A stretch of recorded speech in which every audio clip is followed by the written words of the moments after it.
all women are different, but they are all women. This video is androcentric from a men's point of view and is presented as opinion, commentary, and debate. Expressing opinions is not violence.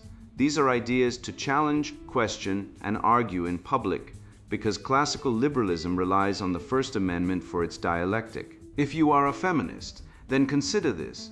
If patriarchy truly existed as claimed, feminism could not. And if all men are trash and women are equal to men, then what are we to conclude? Women will die for their children, men will die for their wives and children, and God chose to die for all mankind. Authority rolls up with responsibility. If this framing of facts offends you, click off to a cute cat video. Proceeding further will expose you to gamma bias and criticism directed at ideas, claims, institutions, not at any individual's virtue or dignity.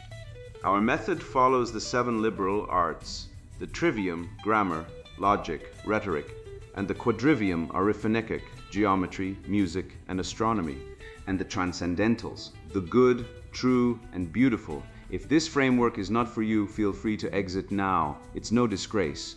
Women are wonderful. God bless America. Men are great. Feminismus delendus 8. Say my pronouns. Tyrannical satanic inversion violence against logic, rhetoric, and grammar. Written by Conrad Riker. Available now, links in description. Say My Pronouns, a field guide for men who still notice reality, the two-tier tyranny. How the state became her surrogate husband, turned your taxes into alimony, and still expects you to step into traffic. Consider the sidewalk. You are walking with a woman, and a speeding ton of metal roars past. Your body moves before your mind does. You step toward the street, placing your flesh between her and the roaring chaos. This is the logos of the masculine encoded in muscle. It is the Latin prodigere, to cover in front. Yet the high priests of the modern satanic inversion tell you this instinct is sexist. They demand you step aside and let chaos clip her shoulder to prove you see her as an equal. It is a suicidal lunacy. We are biologically wired to be the shield between order and oblivion. And the moment you apologize for that instinct, you betray your own soul and signal to her limbic system that you are a coward unworthy of reproduction. This instinctual betrayal is mirrored perfectly in the economic architecture of the West. Look at the word welfare.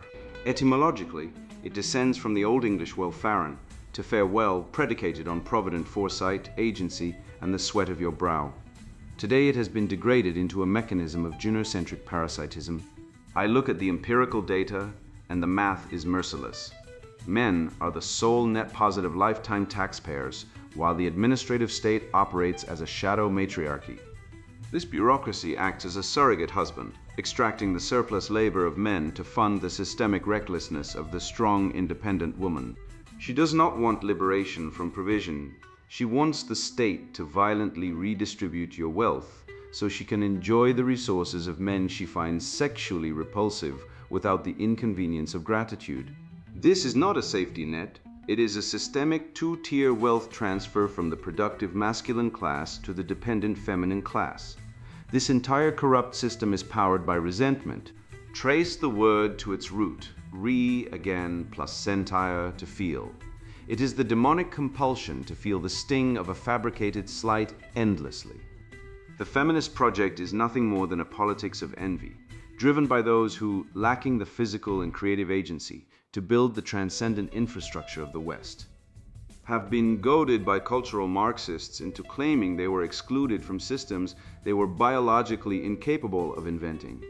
They label the masculine burden of the draft, the mines, and the sewers as privilege, because they are terrified of the reciprocal moral obligation that strength demands. They call justice oppression because the unforgiving hierarchy of competence exposes the lie of their own agency. But the spell of ignorance is breaking. We are going to dismantle this modern Babylon with the scalpel of the Trivium. We will expose the retirement plan inquiry for what it really is, a biological audit of your capacity to provision and conquer the future. We will dismantle the phantom wage gap using arithmetic so simple it would embarrass a child. And we will look you dead in the eye, the ultimate crucible of status, to demand that you stop apologizing for the strength that built the very pavement beneath your feet. It is time to strip the state of its pretended paternal authority, reclaim the chaotic, beautiful burden of masculinity, and restore the natural hierarchy of the West. The grammatical inversion, etymological warfare, and the two-tier gynocentric state. Consider the sheer staggering weight of masculine foresight. A man sits at a desk, bathed in the pale light of a spreadsheet, mapping out a 30-year retirement portfolio, or he stands in the freezing mud of a half-finished homestead, running the calculus of load-bearing beams and well water pressure. He operates entirely in the realm of logos, reasoned planning, delayed gratification, the subjugation of present desire for future stability. Now, contrast this majestic, civilization-building discipline with the infantile, present hedonistic consumption of the modern welfare recipient, who breeds without consequence and demands the state confiscate the builder's surplus to fund her reckless appetites. The Trivium demands we name this objective reality. A man governed by reason is forging a future, while the matriarchal state caters entirely to pathos and endless, shrieking tantrum of immediate emotional appeasement, subsidized by the sweat of men who actually build the world. To understand the depth of this systemic theft, we must drag the word welfare into the unforgiving light of etymology. Trace it back to its Old English root, welfarean, which literally translates to fare well, to navigate successfully through life predicated on personal agency, provident foresight, and voluntary community support. It was a framework for men helping men bound by the sacred duties of subsidiarity and mutual aid, yet look at its modern, degraded iteration. Through the magic of grammatical inversion, welfare has been alchemized into a state-subsidized, gynocentric parasitism. It is a bureaucratic mechanism designed to extract the surplus labor of men who planned ahead, punishing their virtue to fund the systemic recklessness of women who refused to plan at all. We have replaced the voluntary charity of a tightly knit civil society with the forced extortion of the masculine class to subsidize feminine impulsivity. If you want to witness the complete logical collapse of the feminist narrative, let us conduct a reductio ad absurdum on their central dogma, the patriarchal exploitation thesis. The leftist assertion claims that men historically constructed society to exploit women. If this proposition were true, men would have designed a world where women toiled in the lethal depths of the earth, while men reaped the comforts of the surface. Instead, reality screams the exact inversion. Men crawled into the black, suffocating darkness of coal mines. Men threw themselves onto the beaches of Normandy. Men built the sewers, the power grids, and the lethal mining operations that quite literally sanitized the modern world. And what did men do with the staggering wealth and comfort generated by their broken bodies and sacrificed lives? They handed it to women.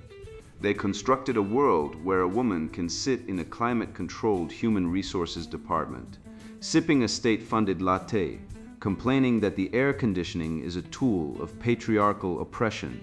Men did not exploit women. Men elevated them to a pedestal of unprecedented safety, and women used that unassailable comfort to wage a war of attrition against their very protectors. Let us dissect this systemic theft with the merciless blade of formal logic, stripping away the Marxist sentimentality to expose the raw, mechanical transfer of wealth. Major premise: just governance requires the equal application of the law and an equal burden of taxation. Minor premise: empirical data demonstrates that men constitute the vast majority of net lifetime taxpayers, while women and the bloated bureaucratic state consume the vast majority of entitlements. Conclusion: therefore, the modern welfare state is not a social safety net. It is a systemic, gynocentric wealth transfer from the productive masculine class to the dependent feminine class. The state functions by milking the competence of the man who planned his life and handing his lifeblood to the woman who did not, all while calling it social justice. It is a mathematical fact that men are the only net contributors to the tax base. Women, as a demographic, take out far more than they put in. Thus, the vote of a tax-consuming woman is weaponized against the wallet of a tax-producing man. This is not democracy. It is the economic enslavement of men disguised as progressive virtue. Consider the classic retirement plan shit test. You are sitting across from a young woman and she leans forward, batting her eyelashes, asking about your 5-year plan, your career trajectory, your financial foresight. Feminism tells you she is expressing her own empowered independence, but basic evolutionary biology tells a different truth. She is instinctively auditing your capacity to provision. The very word provision comes from the Latin providere, to look ahead. She is biologically hardwired to ensure you possess the structural capacity to shelter her from the harshness of nature. She respects the manifested providera of a wealthy architect, not the aimless, starving potential of a broke artist. She demands that you possess the masculine foresight to conquer the future, while simultaneously voting for politicians who will brand your natural masculine competence as an oppressive privilege. She wants the fruits of your logos, even as she proclaims her independence from the men who make her comfortable existence possible. Feminism's grand illusion of independence is, upon grammatical inspection, a naked, staggering lie. Women do not seek liberation from male provision. They seek the forceful redistribution of male wealth via the state's monopoly on violence. The phantom provider is the modern bureaucratic apparatus. It allows women to enjoy the resources of men they find sexually repulsive, tax-paying electricians, plumbers, and engineers, without having to endure the agony of being grateful to them or even having to look at them. The state has become a surrogate husband, distributing the coerced wealth of men to women, ensuring that a woman can live a life entirely insulated from the consequences of her own choices. Why marry a boring, reliable beta male when the government will extract his wealth at gunpoint and deposit it into her account under the guise of child support or WIC or affirmative action? The phantom provider allows women to pursue the hypergamous thrills of the handsome criminal while forcing the reliable laborer to foot the bill. We must wield the natural law of subsidiarity as a battering ram against this grotesque two-tier state. Subsidiarity dictates that matters should be handled by the smallest, most local, most competent authority possible: the family, the church, the guild, the community. The restoration of the West requires the immediate annihilation of the welfare state, because a society that outsources masculine duty to a faceless government inevitably breeds weak men and tyrannical women. Men must reclaim the chaotic, beautiful burden of providing for their own families directly. We must strip the state of its pretended paternal authority and reduce it back to its proper, limited role, defending the borders and enforcing the peace. When a man provides for his own, he demands accountability, virtue, and respect. The state demands none of these things. It only demands your compliance. By reclaiming the right to withdraw our labor and our tax dollars from this satanic inversion, we starve the beast and restore the natural hierarchy of the family. Look closely at the empirical data, and you will see the administrative state for what it truly is: a shadow matriarchy. The two-tier welfare system operates on a simple, devastating premise. Women are inherently dependent victims who require endless state subsidy, while men are disposable, net negative utilities to be milked and discarded. Maternal grants, WEC, affirmative action, Title IX, and the entirety of the family court machinery are weaponized against men. The state views a man not as a citizen endowed with natural rights, but as a resource extraction node. If he fails to submit, he is destroyed. If he succeeds, his success is harvested. We must ruthlessly reject this feminization, which masquerades as compassion but is fundamentally a weakness that presages the fall.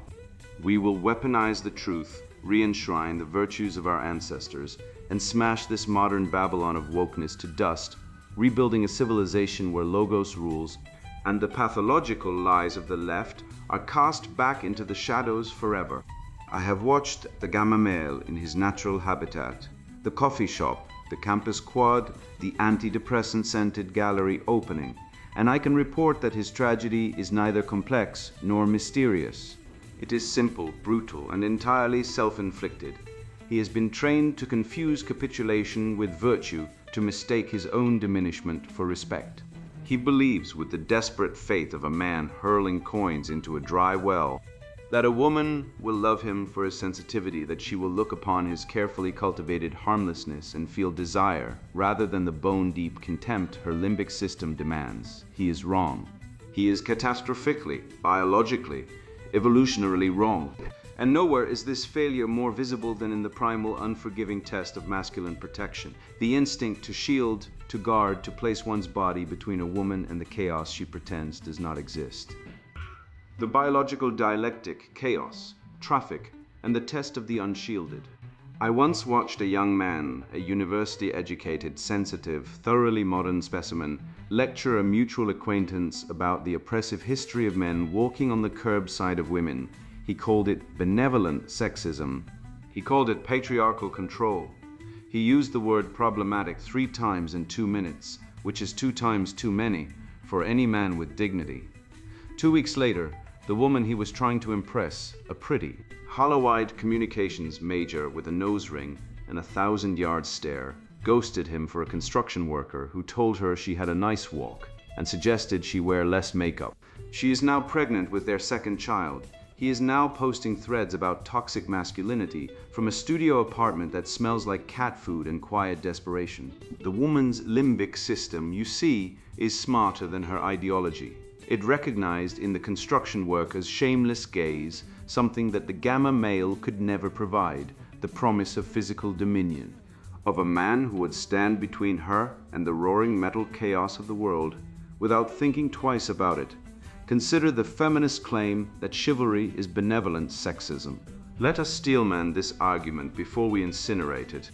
The feminist asserts when a man opens a door for a woman or shields her from traffic, he treats her as an infant, reinforces the patriarchal assumption that women are weak, and thereby participates in their subjugation. The surface logic sounds almost reasonable until you subject it to any scrutiny whatsoever. Benevolent sexism as a category was invented by academics who needed another revenue stream and discovered that pathologizing male virtue pays better than studying it. The claim collapses under the weight of a single distinction. Protection is not diminishment. When a father catches a falling child, he does not insult the child's autonomy. He fulfills his biological imperative. When a man places his body between a woman and the street, he does not declare her incompetent. He enacts the oldest contract in the human species. Male disposability exchanged for female loyalty and the promise of his genetic continuity. The feminist hates this gesture not because it infantilizes her, but because it obligates her. It creates a reciprocal moral debt. It whispers a truth her narcissism cannot tolerate. You are vulnerable. And that man just demonstrated that he knows it better than you do. The word protection descends from the Latin protegere, pro meaning in front of and tegere meaning to cover. To protect is literally to stand in front and cover, not to negotiate, not to ask permission, not to consult a diversity officer, to stand and to cover. This is not a social construct. It is not a patriarchal invention imposed upon an otherwise egalitarian prehistoric utopia. The feminist revisionists with gender studies degrees and crumbling ovaries would have you believe that early human societies were peaceful matriarchal cooperatives until some malicious man invented the spear and ruined everything. No. The physical dimorphism of the human species, men possessing on average 40% more upper body strength, denser bone structure, faster reaction times under threat, and a psychological architecture tuned toward interposing itself between danger and kin. This is not an accident of socialization. It is the accumulated wisdom of natural selection screaming across millennia. The male body is a shield. To deny this is not progress. It is a lie so pathological that only a civilization drunk on its own unprecedented comfort could entertain it. We have had 70 years of relative peace in the West, and in that brief, unnatural silence, the feminine academic mind has convinced itself that the shield is unnecessary because the war never existed. The war always exists. The traffic never stops. Now observe the tragedy of the uninitiated male, the gamma, the man who has absorbed the feminist mandate so thoroughly that he has made himself repellent to the very women he seeks to please. He steps off the curb so his date can walk on the inside of the sidewalk. He averts his eyes when she looks at him too long. terrified of being perceived as aggressive. He agrees with her opinions, even when they contradict each other in the same sentence. He thinks he is being kind. He is actually performing a pantomime of cowardice so elaborate that it would make a medieval theater company weep. And then he logs onto Reddit to ask why women prefer assholes, utterly incapable of understanding that the woman who rejected him was not attracted to cruelty, she was repelled by weakness. The asshole, at minimum, projects a fraudulent confidence. The gamma projects authentic subservience. The female hindbrain formed in the Pleistocene savanna where a weak mate meant death for her offspring, categorizes the gamma not as kind but as genetically hazardous. She is not wrong. A man who will not stand between her and a moving car will not stand between her and an invading tribe, a predatory creditor, or a government that wants to vaccinate his children with experimental gene therapies. His failure is not merely romantic. It is civilizational. The gaze of a man reveals everything. Eye contact is the most primal test of hierarchical position in the human animal.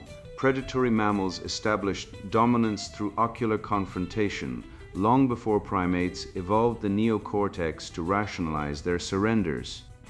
When a man maintains steady, unblinking eye contact with another man, he communicates, "I am here, I am present, I will not flee, account for me." When a man maintains steady eye contact with a woman, he communicates something more complex and more electrifying. "I see you. I'm not afraid of what I see, and I'm not looking away to make your narcissism more comfortable." The feminist indoctrinated male averts his gaze out of a pathological misreading of respect. He believes that looking away signals gentleness. It signals submission. It signals that he has been castrated by an ideology that regards male desire as inherently predatory and male confidence as inherently dangerous. Women, real women, not the feral tattooed, protest attending caricatures who write for online magazines, respond to a man's gaze the way a plant responds to sunlight. They orient toward it, they grow toward it. They are nourished by it. Avert your eyes, and you starve them of the one thing they came to you seeking, the certainty that you are substantial enough to be worth looking at. Now consider the sidewalk. You are walking with a woman on a city street. Cars pass within feet of you both, piloted by strangers, drunks, incompetents, and the occasional suicidal maniac. The unspoken test is instantaneous and absolute. Where does the man position himself? If he places himself between the woman and the traffic, creating a biological barrier between her body and the chaotic lethality of the road, he passes a test he may not even know he is taking. He signals, through a gesture so ancient it precedes language itself, "I am expendable so that you may continue. My body is the wall holds." If he walks on the inside, leaving her exposed to the street, he signals something equally ancient and infinitely more damning.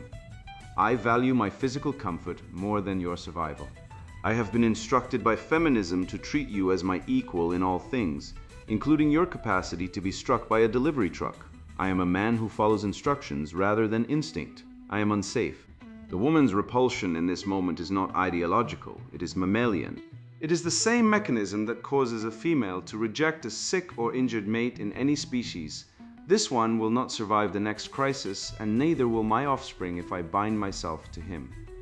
The mundane act of shielding a woman from traffic is not mundane at all. It is a microcosm of the entire masculine vocation. Men built the walls of the first cities. Men patrol the borders of nations. Men staff the fire departments, the police forces, the military installations that stand between civilization and the howling void of chaos. Every time a man places his body between a woman in the street, he recapitulates the archetypal gesture of his sex. I stand at the perimeter. I face outward. The monsters come through me, or they do not come at all. The leftist project call it feminism, call it egalitarianism, call it whatever lie tastes best with your oat milk, is fundamentally an assault on the perimeter. It does not merely want women on the front lines. It wants to convince men that the front lines do not exist.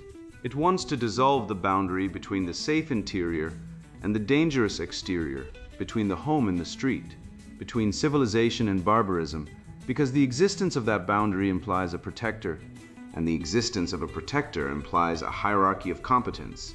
And the existence of a hierarchy of competence is the one thing the leftist cannot forgive. The leftist does not want to share the wall.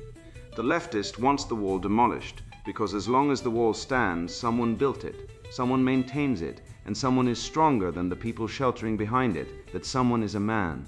And that is the unforgivable sin. The remedy is straightforward. Though not easy, men must recover their capacity for controlled violence. They must become physically competent, not for vanity, not for gym selfies, not for the admiration of strangers, but because a man who cannot defend himself and those entrusted to him is not a man at all, regardless of how many degrees he holds or how eloquently he parses the feminist literature. Physical competence produces a particular quality of gaze, calm, steady, amused by minor threats, and completely lethal when required. A man who knows he can handle himself walks differently, he speaks differently. He looks at the world the way a wolf looks at a flock of sheep, not with malice, but with the quiet assurance that he is not the prey. Women detect this quality within seconds of meeting a man. It radiates from his posture, his eye contact, the unhurried certainty of his movements. No feminist theory, no corporate diversity seminar, no university gender studies course can extinguish this signal, because it is not a cultural product. It is a biological reality layered over by 10,000 years of civilizational refinement, and no amount of academic word salad will convince a healthy woman's body to stop responding to it. We have been lied to, gentlemen. The lies are not accidental, they are strategic. A man who believes that protection is oppression is a man who will not protect. A man who will not protect is a man who can be replaced by the state. And the state, the swollen, parasitic, maternal surrogate state that feminism has erected as a substitute for male authority, wants you replaced. It wants you compliant, weak, apologetic, and dependent. It wants you standing on the inside of the sidewalk, exposed to traffic, wondering why nothing in your life works the way it was supposed to. The answer is simple. You believed your enemies when they told you that your instincts were sinful. They were not sinful. They were the only thing standing between the people you love and the chaos that devours everything unprotected. Step back toward the street, face the traffic, shield what matters. Let the screaming ideologues call you names from the safety you provide. Their insults are the tribute that weakness pays to strength, and the sound of them should be music to your ears. To dismantle this modern Babylon, a man must take up the first weapon of the Trivium grammar and force the ideologues to choke on their own corrupted definitions. I refuse to accept their thought-terminating cliches. Instead, I will drag their linguistic frauds back to their original, uncorrupted etymological roots, where the mechanics of their malevolence are laid bare. The driving engine of this entire Marxist feminist revolt against reality is not a righteous crusade for equality, but a deeply parasitic psychological sickness of the soul. The rhetoric of resentment, demonic envy, and the corruption of justice. Look at the word resentment. Strip it down to its bones. It comes from the Latin sentire, to feel, and the intensifying prefix re, meaning again. To resent is to feel the sting of a past slight endlessly. To re-feel it, to loop the pain until it hollows out the soul. It is not a reaction to an injustice, it is a lifestyle of masochistic recycling. Now look at envy from the Latin invidia, which literally means to look against. It is the evil eye, the gaze that does not merely see the good another man has built, but looks against it with a desire to see it torn down. These are not merely emotions, they are the operational software of the modern ideological machine. We are watching a civilization consumed by invidia, driven by a genocentric hatred of masculine competence, where the highest virtue is no longer the act of building, but the petty, infantile act of demanding what the builder has constructed. This is a violation of the cosmos itself. In the traditional framework of natural law, the masculine and the feminine are complementary poles of a singular unified reality. They are the tension that holds the world together. The man is the roof, the woman the hearth, the man is the wall, the woman the garden. Resentment destroys this harmony. It takes the mystical union of two halves and weaponizes it into a zero-sum power struggle. It tells women that the roof is not protecting them, but oppressing them. It whispers that the wall is not a defense, but a prison. This is the demonic inversion, turning mutual love and necessity into a battlefield of grievances, all because one side refuses to accept that biological destiny is not a conspiracy, but the architecture of life. Let us speak of privilege. The left shrieks of male privilege and patriarchal dividends as if manna falls from the sky into the laps of men simply for possessing a Y chromosome. Let us apply a syllogism to this lie. Major premise. True privilege is defined by the acquisition of unearned benefits without commensurate risk or sacrifice. Minor premise. Men historically and currently bear nearly 100% of military draft registrations, perform 95% of the lethal occupational jobs, and suffer vastly higher rates of workplace mortality, homelessness, and suicide. Conclusion, therefore, men do not possess systemic privilege, they endure systemic sacrificial dispossession. The data is irrefutable.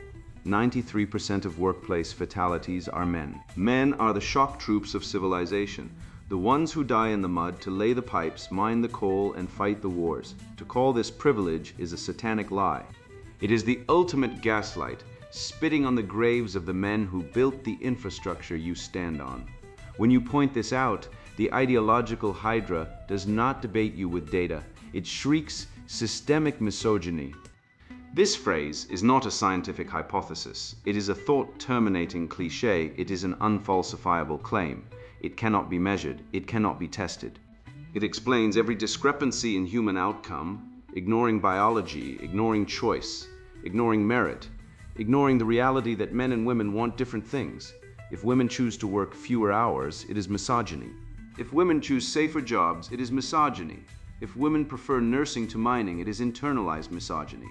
This is the God of the gaps fallacy of the left. When the data fails, blame the invisible patriarchal specter. It is a conspiracy theory for people who think they are too smart for conspiracy theories. Consider the crown jewel of this resentment, the wage gap. The chant is 77 cents on the dollar, a statistical illusion for the chronically dishonest. It compares the median earnings of all men to all women, regardless of hours worked, occupation, danger, or experience. It is a moat and Bailey fallacy of staggering proportions.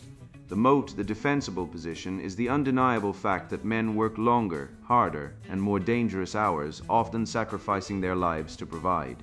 The Bailey, the absurd position they actually defend, is the claim that employers irrationally pay women less for the exact same output. If this were true, every greedy capitalist would hire only women and bankrupt their competitors. The market does not lie. It does not have a gender. The wage gap is a math error weaponized into a political grievance. This leads to the supreme logical contradiction of the modern era, the strong, independent woman. She is a creature of pure rhetoric. She demands total state subsidization of her birth control, her workplace quotas, and her single motherhood, all while loudly proclaiming her total independence from men. She shouts, "I need no man," while holding a sign asking the government, which is funded 70% by male net taxpayers, to fund her gender studies degree. She is not independent. She is a ward of the state, and the state is her sugar daddy. Independence is not declared with a bullhorn. It is demonstrated by self-sufficiency. To claim autonomy while demanding the fruits of another man's labor is not empowerment. It is toddler-level narcissism dressed in a pantsuit. This is the politics of resentment. It deconstructs the gynocentric narrative of historic female oppression by simply looking at the bricks of the world. Who mined the ore? Who laid the asphalt? Who died in the trenches? Women, lacking the physical and creative agency to build the transcendent infrastructure of the West, have been goaded by cultural Marxists into claiming they were excluded from systems they were biologically incapable of inventing. You cannot exclude someone from a burden they cannot carry. The narrative of oppression is a cover story for the feminine desire to control the resources of the masculine without earning them. It is a biological strategy executed via political means. This is the satanic inversion of the transcendentals. They attack the true by redefining objective biological facts as fluid. They attack the good by calling parasitic extraction social justice. They attack the beautiful by labeling male physical protection. the shield that guards civilization, as toxic. They take the sacrifice of the masculine, which is the very ground of order, and spit on it as evil. They call the boy who built the fort a bully, and the girl who demanded half the fort for free a victim. It is a literal theological inversion of reality.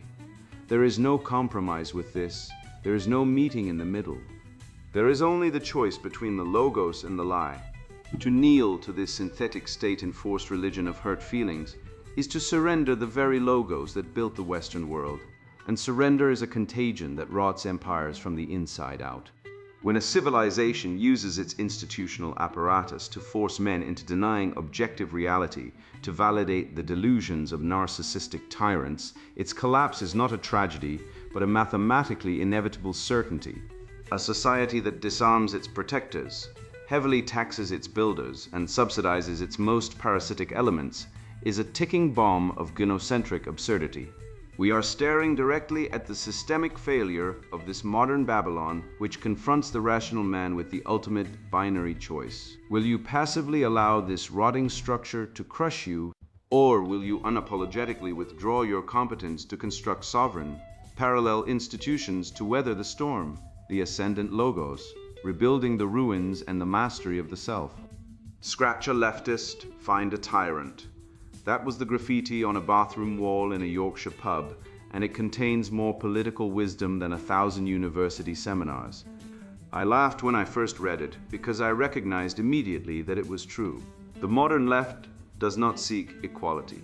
It seeks the feeling of equality, and when reality refuses to comply, it reaches for the machinery of state to force reality's hand. Let me define my terms carefully. As the ancients demanded, tyrant, from the Greek tyrannos, originally meant one who seized power unconstitutionally, one who ruled without legitimate claim. The leftist ideology operates exactly this way.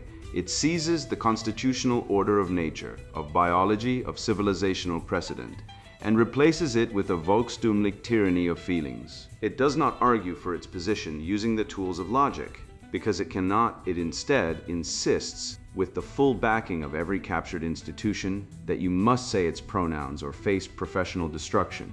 This is not progress. This is a demand that you kneel. The collapse of a gynocentric state is not a prophecy. It is a mathematical certainty. A civilization that disarms its protectors, taxes its builders to subsidize its parasites, and calls this arrangement justice has written its own obituary. The data is unambiguous. In the United States, men account for over 80% of all tax revenue paid at the federal level, while women, as a demographic cohort, consume more in government benefits than they contribute. This is not an insult. It is a fiscal reality documented by every longitudinal study on net taxpayer contribution. The state has become a surrogate husband, and like all husbands it buys with resources the compliance of its dependents. Except this husband prints the money and sends you the bill. The ancient principle of subsidiarity, that authority should rest at the lowest competent level, with the family first, the community second, and the state last, has been completely inverted. We now live under an anti-subsidiarity, where the state claims primary jurisdiction over your children, your speech, and your thoughts. You face an ultimate choice, and there is no middle ground. You will either passively allow this decaying apparatus to consume what remains of your inheritance, or you will use your competence to build parallel, sovereign institutions to weather the storm. The choice is not between comfort and struggle. It is between the struggle of building and the agony of being buried alive. A man must reintegrate what the culture has torn asunder. The mature masculine operates across 4 axes, each essential, each under savage attack. The warrior embodies courage and the willingness to protect, to stand between threat and those he guards. The magician wields knowledge, masters the logos, and sees through illusion with rhetoric sharp enough to cut through any lie. The lover carries passion and vitality, the life force that makes creation possible and defense worthwhile. The king establishes order and benevolent hierarchy, the structure within which all other functions operate coherently. Modern culture tells you these are toxic. What it actually fears is their integration. A man who possesses all 4 becomes ungovernable by manipulation because he is self-governing. To reject the feminine is not to ignore it, it is to master it within yourself and govern it in the world. The feminine principle, unconstrained, produces exactly what we see around us: emotional chaos, solipsism, and the demand that reality bend to feeling. Integrated under masculine order, it produces beauty, nurture, and the next generation of civilization. Consider the apprenticeship mastery ladder, a concept so thoroughly memory-holed that most men have never encountered it. For thousands of years, Western civilization operated on a simple, brutally effective model. A boy learned a trade, a skill, a craft from a man who had already mastered it. This was not merely economic, it was initiatory. The master was not a teacher in the modern sense, a unionized functionary passing out worksheets. He was a mentor from the Greek mentor, the trusted guide of Telemachus. He was initiating a boy into the responsibilities and privileges of manhood. The feminist dismantling of male-only spaces, fraternal orders, guilds, and traditional mentorship has produced exactly what any sane person would predict: a generation of perpetual adolescence. These are the gamma males, the men who lack the gravitas to lead, the courage to protect, or the discipline to build. They have been raised by a system that treats masculinity as a pathology to be medicated rather than a potential to be forged. 70% of young men now report having no mentor, no older male guide in their lives. Is it any wonder they retreat into digital fantasies and electronic pornography? In the ancient world, initiation was required.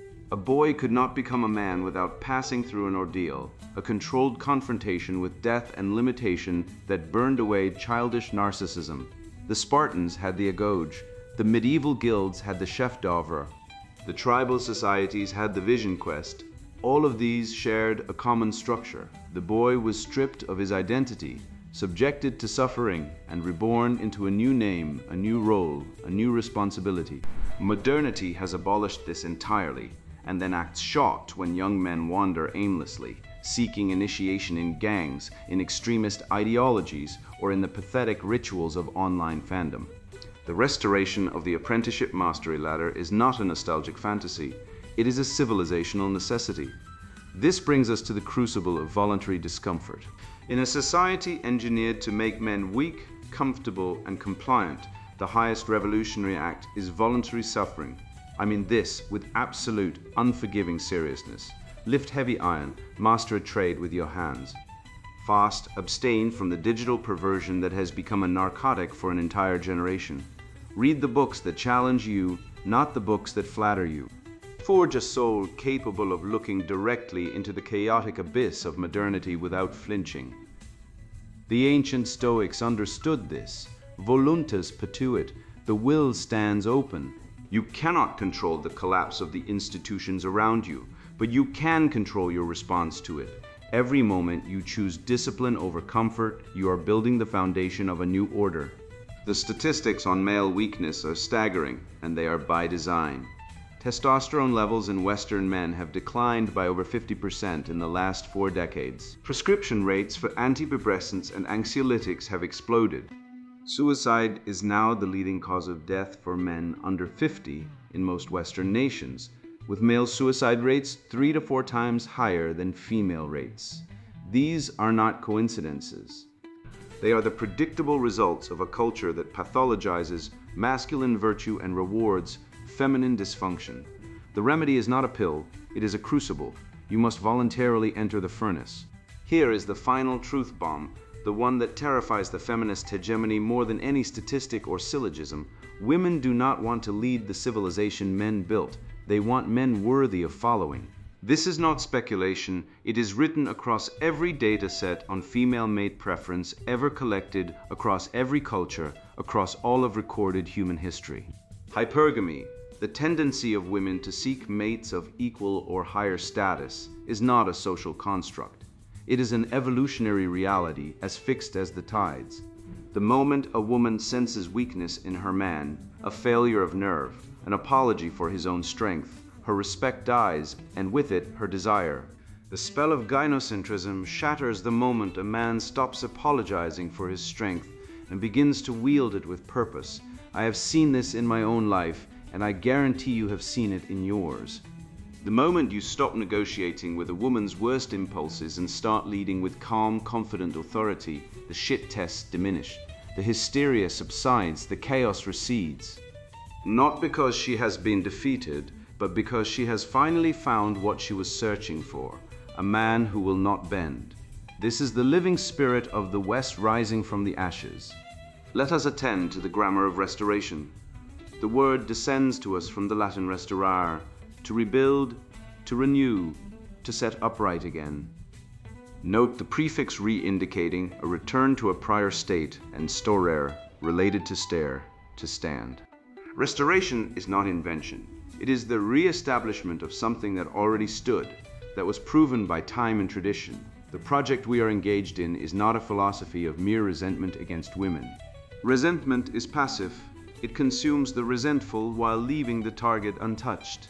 Our project is a sacred patriarchal reconstruction of civilization. It is the reaffirmation of being against the void of nihilism, of order against the entropy of chaos, of logos against the meaningless babble of postmodern subjectivism. When I say patriarchal, I use the term precisely from pater, father, and archein, to rule, the rule of the father, the governance of the household by the man who bears ultimate responsibility for its survival. This is not oppression. It is the natural order of every civilization that has endured long enough to leave ruins for us to study. A man who looks his woman in the eye, shields her from the traffic of a decaying world, and plans for the winter ahead is doing more than passing a test of his fortitude. He is participating in the eternal divine duty of the masculine. He is bringing order out of chaos. He is enacting the will of God.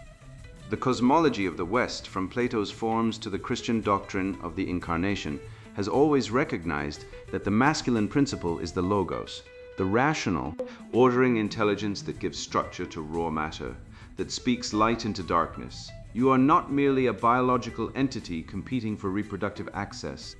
You are a bearer of the logos, a participant in the transcendental project of bringing truth, goodness, and beauty into a world that is always threatening to slide back into the abyss. Return to telos. Every nature has an end, a purpose toward which it strives. The telos of the masculine is to build, to protect, to provide, and to initiate. When a man fulfills these functions, he flourishes. When he is prevented from fulfilling them, he withers. The data confirms this with ruthless clarity. Married men with children report higher levels of life satisfaction, better physical health, and greater wealth accumulation than their unmarried peers. Men who work with their hands, who create tangible goods, report higher levels of psychological well-being than those who shuffle pixels in the digital ether. Men who belong to fraternal organizations, sports teams, or military units exhibit lower rates of depression and substance abuse. These are not coincidences, they are confirmations of telos. The moment you align your life with the purpose written into your nature, the chaos recedes and meaning floods in. The institutions around you are irreparably corrupt. The universities will not reform themselves. The family courts will not voluntarily surrender their gynocentric bias. The media will not suddenly discover intellectual honesty. The state will not willingly reduce its own power.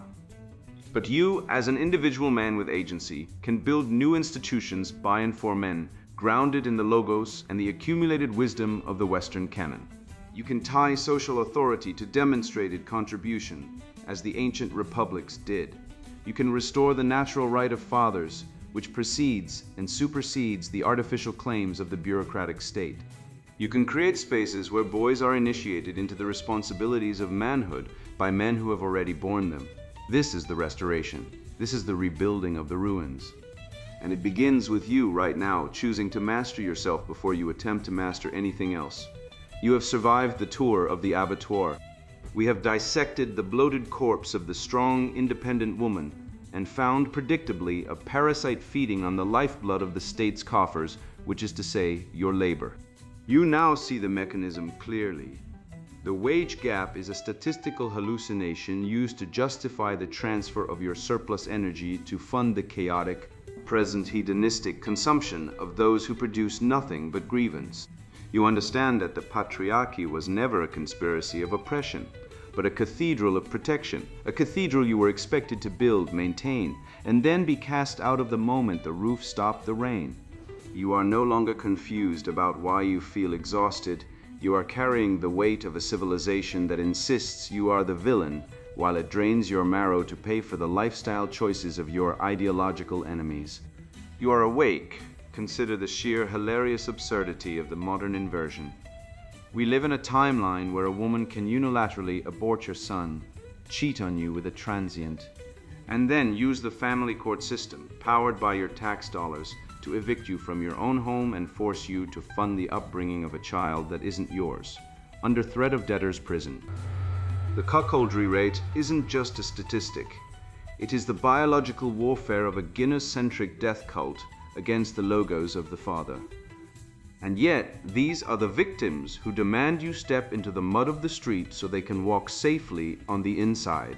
I tell you this, step not into the gutter. The next time you walk the pavement with a woman, occupy the curb. Do it not out of spite, but out of the supreme confidence of your own telos. You are the shield. If she wishes to be equal, let her test her egalitarianism against the 2-ton steel of a passing delivery truck. You are the wall against the chaos. She belongs behind you, or she belongs with the chaos she claims to love. You are now armed with the most dangerous weapon in the universe, definition. You know the difference between justice, proportional reward for merit, and revenge, the demonic envy of the incompetent. You know that toxic masculinity is the slur of the uninitiated gamma male and the barren spinster, jealous of the competence they can never achieve. This essay was your initiation. You have crossed the threshold from the blind blue-pilled boy who apologized for his strength into the red-pilled man who knows his strength is the prerequisite for existence itself. The trivium is your sword. Logic is your shield. When they scream equity, you demand the receipt of competence. When they scream my body, my choice, you demand the resignation of your wallet. When they scream say my pronouns, you stand firm in the ontological reality that words have meaning. Truth is not subject to the emotional whim of the hysterical. And you do not obey the linguistic decrees of a rebellion against nature. Now go forth and build. The collapse of this satanic inversion is not a tragedy. It is an opportunity for the master builder. Do not mourn the Babylon of woke. Laugh as its foundations crumble under the weight of its own logical impossibilities. Cultivate your body, sharpen your mind, and hoard your resources for those worthy of your provision. Find a woman who respects the hierarchy of nature, or walk alone with the dignity of a king in exile. You are the descendant of the men who built the aqueducts, forged the steel, and mapped the stars. Act like it. Speak the truth with the terrifying boldness of a man who has nothing left to lose and a civilization to regain. The spell is broken. The logos is restored. Now make them say your name. And now the sponsored book introduction, Say My Pronouns, tyrannical satanic inversion violence against logic, rhetoric, and grammar. They want you to lie, not just about gender. They want you to lie about reality. They want you to deny what your eyes see, what your gut knows, what your ancestors lived and died for. They want you to say they when you see a man. They want you to bow to a delusion and call it truth. This isn't about pronouns. It's about power. It's about who gets to define reality and who gets crushed when they refuse. I've lived this. I've been canceled. I've been silenced. I've been called a bigot for speaking simple biological facts. I've watched men, good, rational, hard-working men, get destroyed for refusing to pretend. And I've seen what happens when language is hijacked. Logic collapses, truth evaporates, and civilization begins to rot from within. I was once told that reason would save us, that education, debate, and evidence would win the day. I believed it. I taught logic. I studied the trivium, grammar, rhetoric, dialectic because I believed in the power of clear thinking. But then I watched as universities turned into re-education camps where students were punished for using the wrong pronoun, where biology was dismissed as oppressive, where men were pathologized for being men. I realized too late that this wasn't a debate. It was a coup, a linguistic coup, a war on truth disguised as compassion and the weapon, language, not speech, not dialogue, but the forced mutation of words to serve a political end. They don't care about inclusion, they care about control, and they've weaponized kindness to silence dissent. This book is for men who are awake, men who see the fraud, men who refuse to pretend. It's for those who've been betrayed by gynocentrism, by feminist lies, by the corporate state that enforces ideological conformity. It's for men who understand that biology is not bigotry, that truth is not hate, and that sanity is not negotiable. If you are a man who values reason, who respects the Western tradition, who believes in objective reality, this book is your armor. It will show you how the Trivium can be used to dismantle the lies.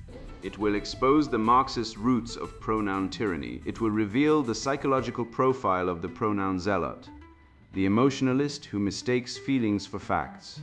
It will arm you with logic, rhetoric, and grammar to fight back.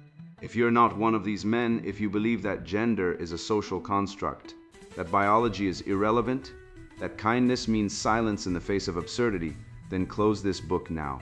Put it down. Pick up a coloring book, join a sensitivity training seminar, do anything but read this, because this book will not coddle you, it will not apologize, it will not pretend that your ideology has merit. This is not for you. This is for those who are tired of the lie, for those who want to reclaim their minds, their language, their dignity. This is for men who understand that the death of grammar is the death of freedom, that when you surrender language, you surrender thought, that when you bow to a pronoun, you kneel before tyranny. The West is under attack, not by bombs, but by words, words twisted, corrupted, weaponized.